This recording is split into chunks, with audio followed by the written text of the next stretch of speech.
Bom dia, sétimo ano! Que saudade de vocês! Vamos pegar a apostila pra gente acompanhar juntinho, eu e você, o módulo 12. Gente, eu amo conto policial. Esse tema de policial, de detetive, de polícia, de desvendar mistério, eu amo, amo muito. Vamos lá, tá na página 133. Abre lá pra tia. Vamos lá. Aqui diz o seguinte, ó, objetos de conhecimento.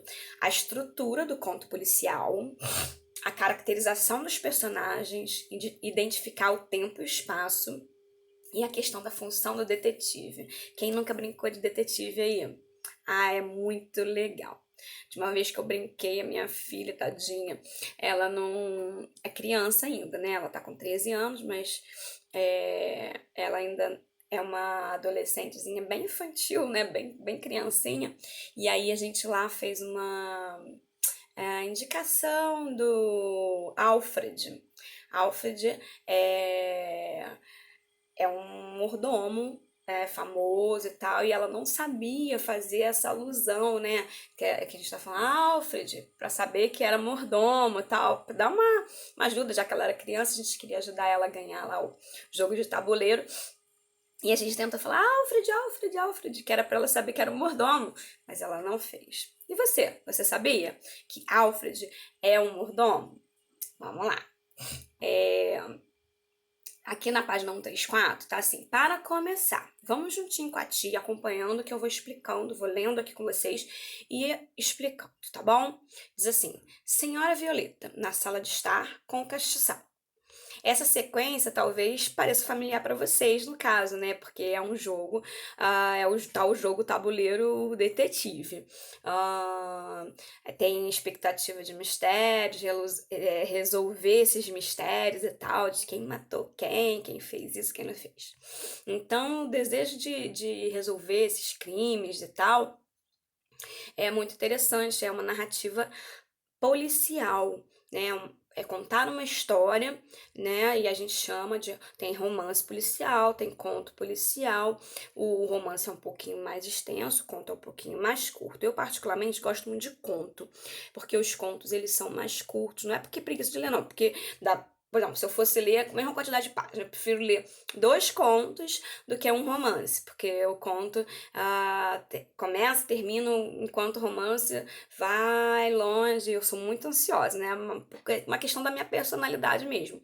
Então eu gosto de coisas que começam e terminam mais depressa. Conto pra mim é mais legal, mas tem muita gente que gosta mais. Minha irmã ama romance. Ela lê livros dessa grossura, assim, muito grossa. Eu prefiro começar e terminar e outro, mais quantidade, sabe? Ela gosta de mais diversidade. Gente, ler aquele Senhor dos Anéis é uma coisa desse tamanho. É bizarro. Vamos lá. É um gênero que surgiu no século XIX, tá? Quando a questão do urbanismo, né, estava se expandindo, então existia um escritor dos Estados Unidos que se chamava Edgar Allan Poe. É, provavelmente você já ouviu falar ou não, né? E fizeram muito sucesso. Aqui fala um pouquinho dele. E tem também, quem nunca ouviu falar em Sherlock Holmes? Gente, eu já vi essa série, né? Porque tem uma série que chama Sherlock Holmes e ele é muito engraçado. Cara, que vontade de ser igual a ele. Ele olha pra uma pessoa, ele consegue ver detalhes, muitos detalhes. E consegue ver a personalidade da pessoa, consegue ver se ela esteve numa cena de crime por detalhes, assim, um botão caído, um pelinho que tava na roupa, sei lá, muitas coisas. É muito legal. Queria muito ter a habilidade dele, dessa observação. Eu sou muito nossa, eu acho que se tiver um cordão, um negócio estiver de cabeça para baixo, eu não vou reparar, porque eu sou tão desligada. Mas enfim, aí vamos lá. O Sherlock, né, o Sherlock Holmes, ele foi criado, né, por um escritor escocês chamado Arthur Conan Doyle. Se tornou famoso esse personagem e tem filme, tem, no caso, série, né, baseado no Sherlock, que é um protagonista. Aí, e tem o seu amigo, que eu esqueci o nome agora, que é um bobão e tal, mas muito legal, muito legal.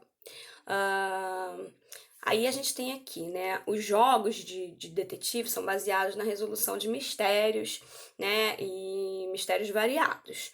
Um deles é o clássico Vítima, Assassino e Detetive. Tem vários jogos, né? Tem o detetive, tem esse Vítima, Assassino e Detetive, tem...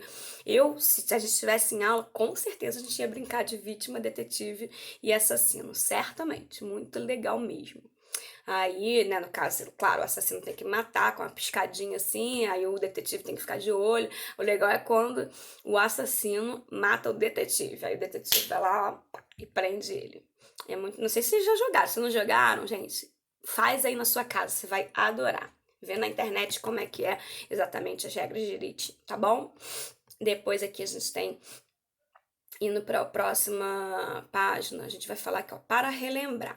Eu preciso relembrar vocês, né, como a gente está fazendo, falando de um gênero que é o conto policial e que é um gênero narrativo, conta uma história, então a gente tem que falar de narrador, não tem como eu não lembrar vocês desse detalhe, tá?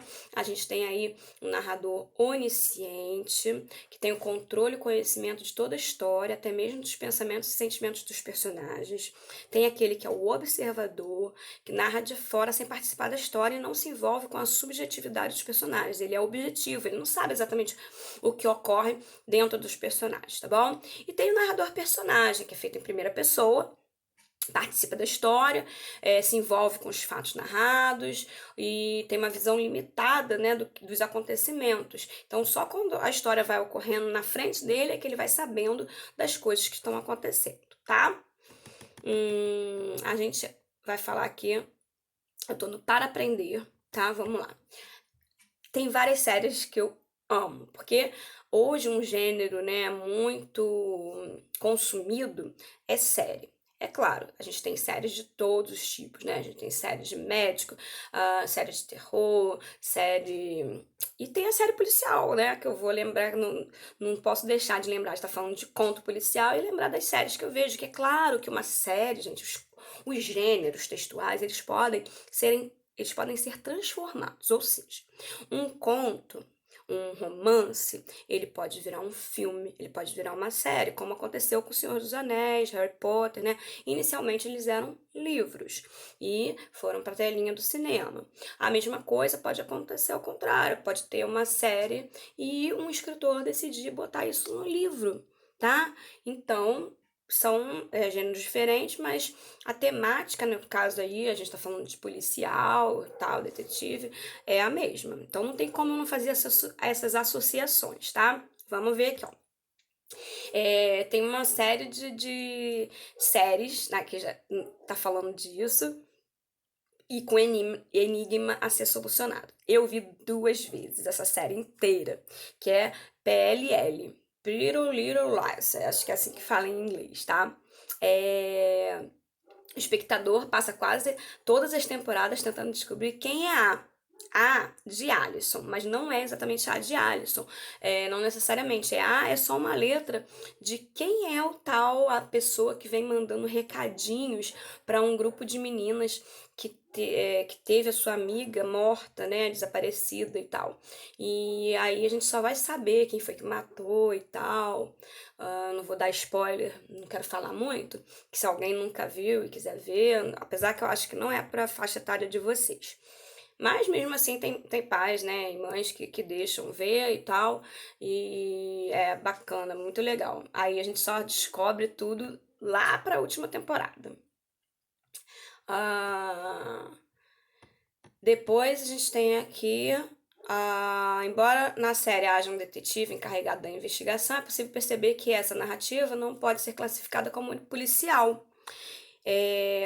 Isso porque o que caracteriza, né, a narrativa policial é a forma de construir o enredo, ou seja, a história, tá? Relacionar fatos e desenvolver o próprio ato de narrar. Então, vamos lá, apesar da PLL, né, ter suspense, não é caracterizada como uma narrativa policial, apesar de ter lá um detetive, né, que é um personagem característico desse gênero, tá? Então, vamos ver aqui o que fala. Quando falamos em narrativa policial, estamos nos referindo a um gênero muito vasto, que desde o século XIX, quando foi criado até hoje, vem se ramificando em subgêneros. As razões para isso foram o próprio desenvolvimento da sociedade e a expectativa do público para continuar surpreendendo os novos leitores. Os autores precisavam reinventar criativamente a fórmula a fim de repetir o sucesso de seus antecessores. A juventude de hoje tem expectativas diferentes daquela de 2 séculos atrás. Os crimes, os crimes atuais são diferentes e mais amplos, na verdade. Então, não cabe a gente analisar em detalhes os diversos tipos de contos policiais. O importante é compreender as características básicas desse gênero mais amplo, tá? Quando nós, que somos leitores, pensamos nesse modelo, o que nos ocorre em geral, né? Que a narrativa tem um detetive.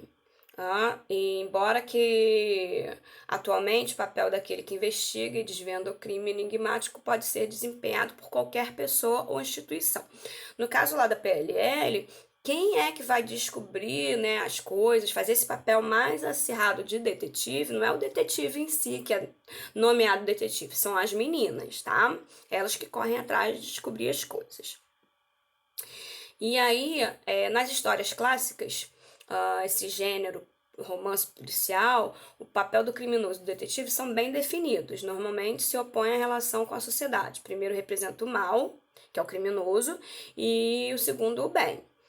Tem gênio do crime, detetive genial, para se referir a eles, a esses personagens. A construção da figura do detetive é muito importante, porque o leitor ele tem que admirar esse detetive, que é o caso lá do Sherlock Holmes, a narrativa é vidrada ali, é focada nesse detetive e nas coisas que estão acontecendo, tá? Ele tem esse dom. Sabe qual que eu tô lembrando agora também? Tem um de detetive, que é aquela que tem uma mulher que tem poderes especiais. Esqueci o nome dela. É uma morena. Será que alguém lembra? Também vi esse daí, ela é uma detetive particular e tal, só que ela tem uma força, sobre-humana e tal, e aí ela resolve vários casos, é muito boa em ver, de fora, assim, o contexto e saber quem é que tá fazendo as coisas. Então, deduzir esses fatos, relacionados ao crime, os indícios e tal, isso faz parte aí dessa narrativa. Bom, aí a gente tá indo agora, deixa eu ver qual é a página aqui pra você. Quem tá perdido, 136, tá? Tô na 136, lá em cima. Com isso em mente, podemos entender que há essencialmente duas narrativas. Em uma, a narrativa policial, a do crime, que o leitor desconhece até o final, e o da investigação, que o leitor acompanha do início ao fim. O ponto de partida é o enigma em torno do crime cometido. É justamente para desvendá-lo que o detetive é convocado. O conflito não é o delito em si, mas o quebra-cabeça, de desvendar e encerrar a história, tá? Com esse desvendamento. No entanto,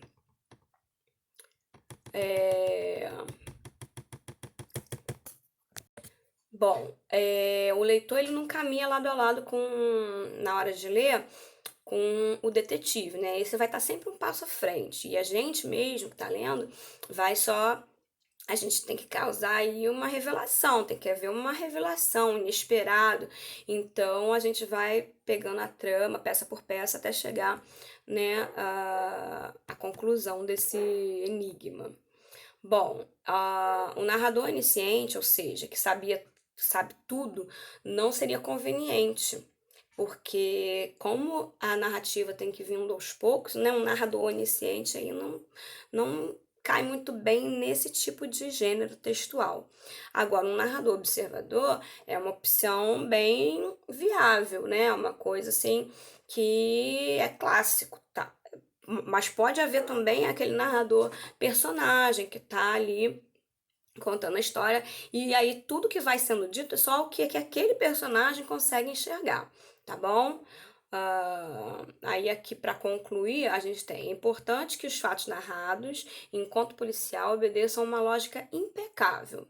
Nada, nenhum detalhe pode ser aleatório. Tudo deve caminhar rigorosamente para o desvendamento final.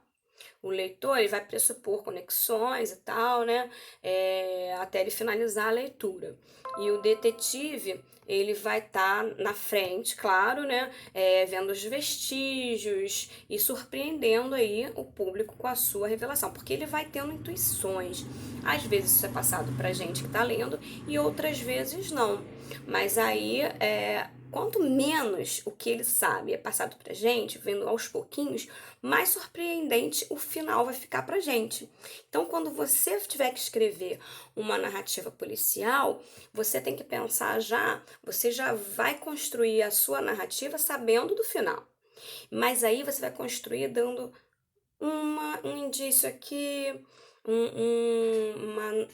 uma coisa, uma descoberta ali, e vai indo devagarinho, e às vezes a gente indica o lado errado, né? Muitas vezes, quando a gente está vendo uma narrativa dessa, a gente pensa, quem matou foi fulano. E esse fulano não tem nada a ver com isso. Normalmente é aquela pessoa que ninguém desconfia. E aí a gente tem que ir vendo os indícios que vão sendo deixados pra gente descobrir por quem é. Quem é que não tem nada a ver, mas que pode ter feito, né? Então é isso, tá? E uma estratégia interessante para manter essa coerência é escrever a história com o enredo organizado de trás para frente. Isso ajuda a garantir que todos os incidentes conduzam ao fim desejado de forma plausível e lógica, né? Para gente que é leitor, é fundamental que a gente pare a leitura em alguns momentos para poder concatenar, né, aquilo que está lido e pressupor o que vai vir logo a seguir. Tá bom? Aí aqui tem uma situação problema que infelizmente a gente não tá juntinho em sala, que era a gente ia brincar de detetive, assassino e vítima, tá? E aí vocês vão ler esse textinho aqui, deixa eu ver aqui o título, o texto a seguir, é um estudo em vermelho, tá? E esse livro foi do Sherlock, seu assistente. Dr. Watson. Agora que eu lembrei, Watson. E aí você vai ler e vai fazer esses exercícios aqui pra tia depois, com vocês, poder desvendar os mistérios aí dessas questões, tá bom? Um beijo.